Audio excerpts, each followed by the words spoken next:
It's currently 12:50 and I'm going to be up in just about 4 hours from now. But I knew that I had to get on the camera tonight and film this. There's something that's been on my mind today that I think is just worth documenting. The past few days have been extremely busy. We've been building our new office space and managing staff and current clientele, as well as building Project Hercules on the side and balancing that with at-home relationship components, with the upcoming trip to Vancouver, or trips I should say. It's been a lot, and I know that in one of these videos I spoke about heavy is the head that wears the crown, and truly what that means. But something that I wanted to come on here is actually navigating the dynamic of feeling unsupported.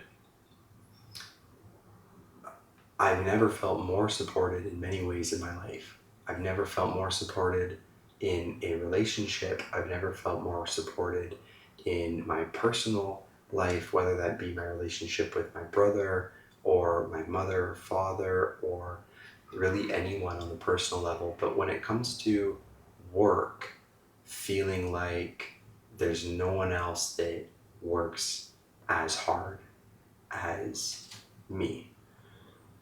I'm not trying to say that from a standpoint of ego either. I'm saying that there are teams of people out there who have absolute weapons on their team. They've got people who don't sleep.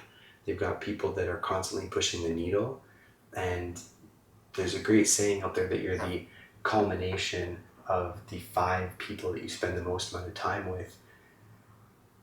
When you feel, though, that you are that pinnacle, and that the individuals in your community, both inside and out of work, that pertain to the business side of your life, it can be very challenging. And I want to talk to you about how I have been able to navigate that.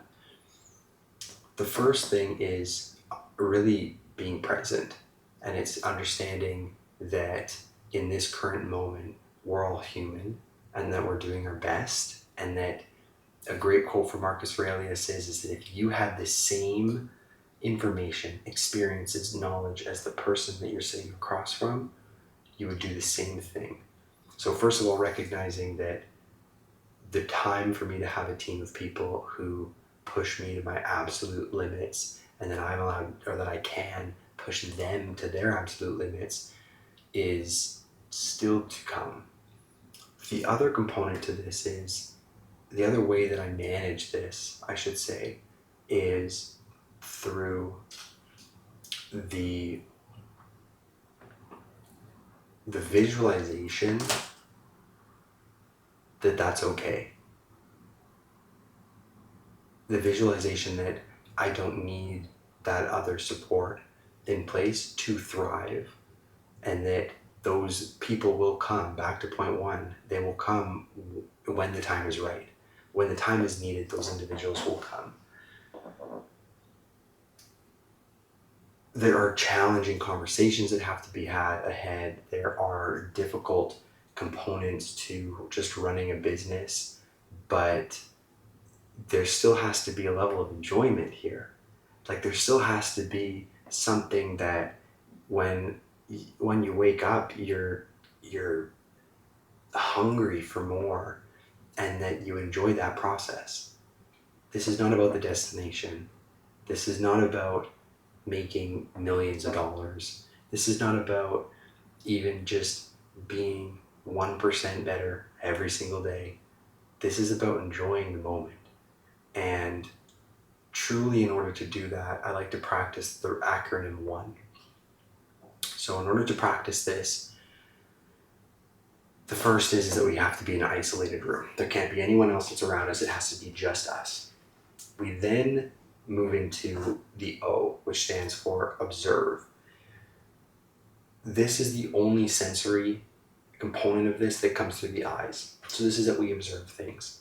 We observe the painting on the wall behind the camera. We observe the books that are on the desk. We observe the camera itself. We observe the light that's shining on my face.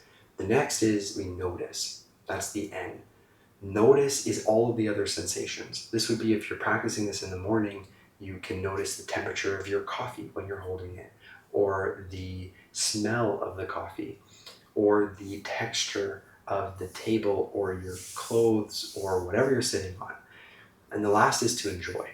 The last is to pick 1, 2, 3 features of each of those items and enjoy them. Outline in your brain or out loud what it is about those things that you enjoy. I enjoy the painting because it instills this emotion, because it has these colors and they make me feel at peace, and because of XYZ. I enjoy the coffee because it makes me feel stimulated and awake. I enjoy the smell of the coffee because it is something enjoyable. I just enjoy the smell. It can be as simple as that, but it has to be the enjoyment.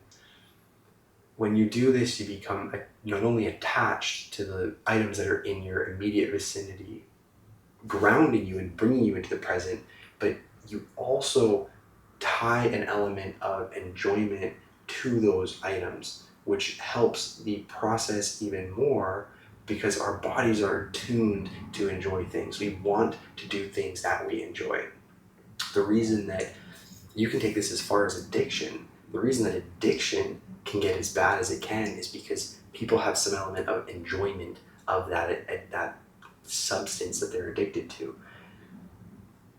Bring that joy to the mundane. Bring that joy to the routine, to the minor things that you see every day. We have phones like this that we use in our hands constantly, and yet are always searching for the next thing that we're scrolling for. We're searching for something else to enjoy.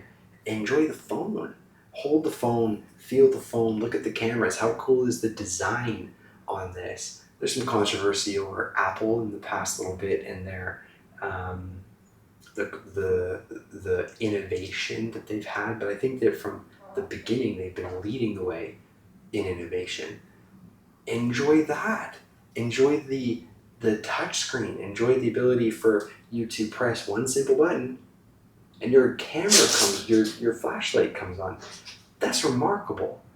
Enjoy these minor things because there will be a time when you are so far in the thick of it that the eye of the storm it's not visible. You cannot see the eye of the storm. There is so much challenge that is going on around you, chaos that is around you, that it is pertinent, absolutely, it's a necessity for you to find enjoyment. And in many cases, that means create it for yourself. That's how I get through many challenges, is to be present, is to bring my attention to the now and to enjoy the aspects of the present moment, my current environment. Observe, notice, and enjoy. Those are the 3 key components to being present. If you've liked this video, I would love for you to comment down below the best ways that you find presence in your life. And feel free to subscribe, feel free to follow along. Although, again, it's not mandatory, it's not even recommended unless you jive with this information. This is a video series for me to track really my progress through running currently a 7-figure business, as well as building Project Hercules from behind the scenes, a overall methodology to how men should live their lives, how men can find peace in the chaos, they can find the eye of the storm, and how they can be present along the journey, how they can either become even better performing men, they can stop self-sabotaging, or they can become field leaders in whatever domain they want to. Or it could be as simple as being a better father and setting a good example. It doesn't matter what walk of life you are, Project Hercules has some way, shape, or form of impacting you. Um, it's my life's work, even though I am currently very successful in other domains. This is my absolute passion. This is my life's work, and these are 1 a.m. talks. So again, I appreciate you watching the video, and I will see you in the next one.